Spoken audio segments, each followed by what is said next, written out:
Representative Obama and I then left by my limousine and continued to an obscure place where Congressperson Obama left the limousine with $250, which was given to him by me. That was Larry Sinclair.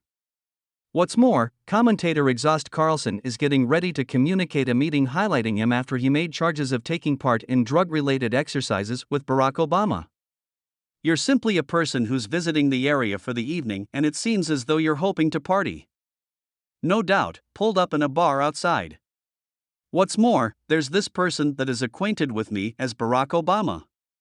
In a limited time cut shared on the virtual entertainment stage X, the previous Fox News have given a see of his impending meeting with Sinclair, who declares that he and Obama bought and consumed cocaine together prior to participating in an experience in 1999.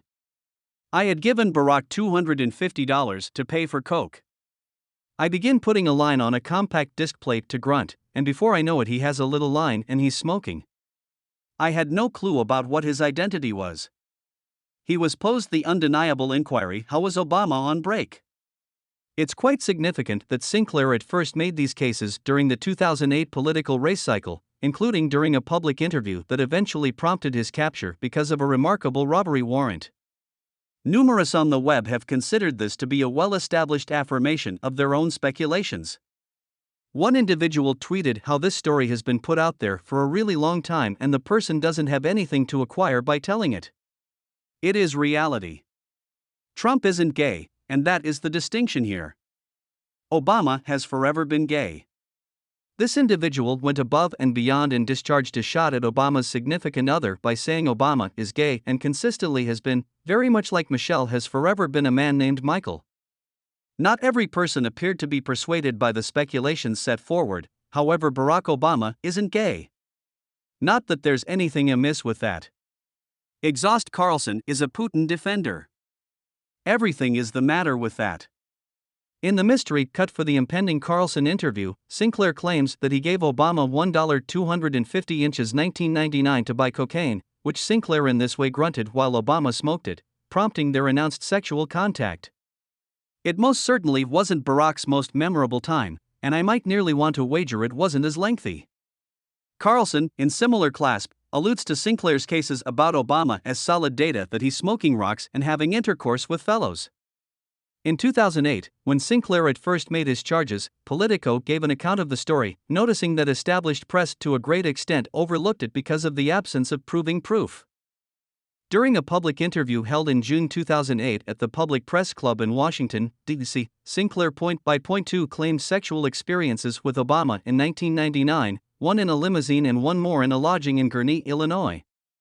Sinclair guaranteed that he was acquainted with Obama by a limousine driver when he tried to party and that Obama, then an Illinois state representative, presented himself with his genuine name and occupation title. Outstandingly, this public interview finished with Sinclair's capture on an open warrant from Delaware, apparently incited by liberal bloggers who upheld Obama for north of 10 years. Sinclair's cases built up some decent forward momentum and were basically embraced by connivance scholars on the edge of public talk. In any case, Exhaust Carlson as of late reignited the debate during a digital recording interview on The Adam Carolla Show. During the meeting, Carlson declared in 2008, it turned out to be truly evident that Barack Obama had been having with men and smoking rocks. He referred to Larry Sinclair's eagerness to sign an oath and go through completely false identifier test as proof of the case's veracity, alluding to them as clearly obvious.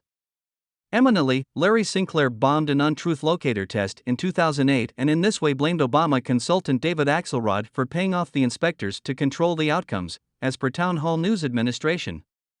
Moreover, Sinclair's set of experiences of sworn explanations incorporates a questionable testimony from 2004, where he professed to be critically ill trying to have a warrant excused in spite of being alive almost 20 years after the fact. Larry Sinclair has an extended history of criminal convictions, including charges connected with imitation, extortion, and burglary.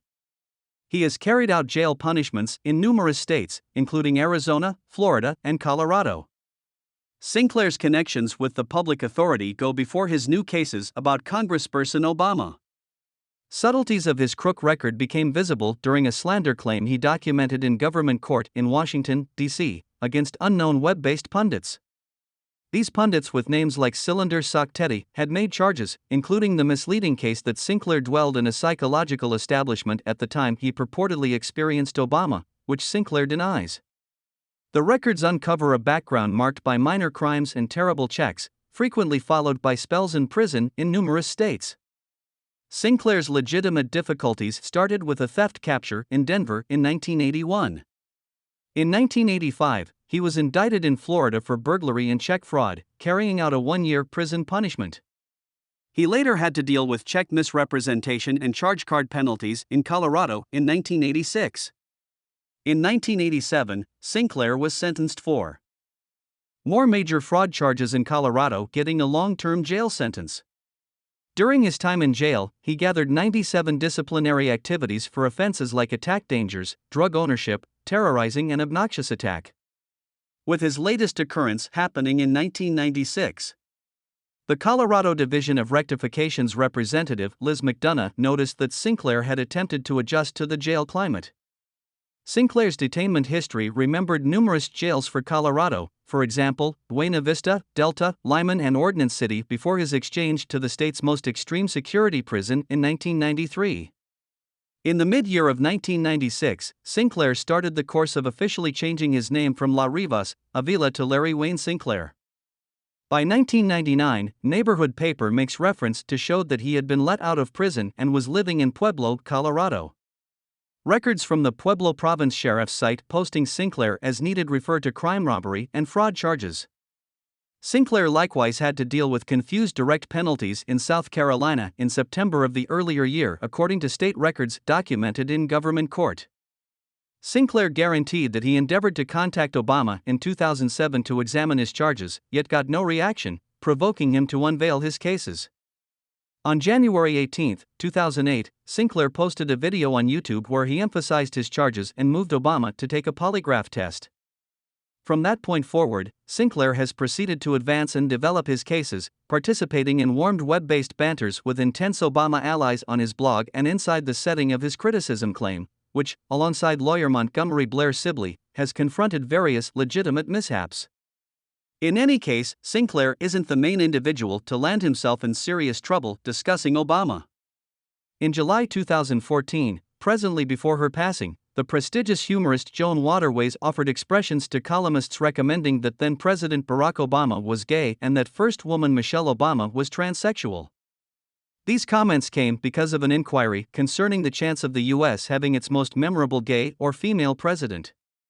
Waterways' quick and open reaction started conversations on the advancing social scene. Furthermore, do you believe that the nation will see the U.S. will see the principal gay president or the primary lady president? I have it with Obama, so we should simply quiet down. Got it. In a new meeting directed by previous Fox commentator Exhaust Carlson, sentenced swindler Larry Sinclair returned to charges connected with the Obamas. While Sinclair had no particular cases in regards to Michelle Obama, he attested that in 1999,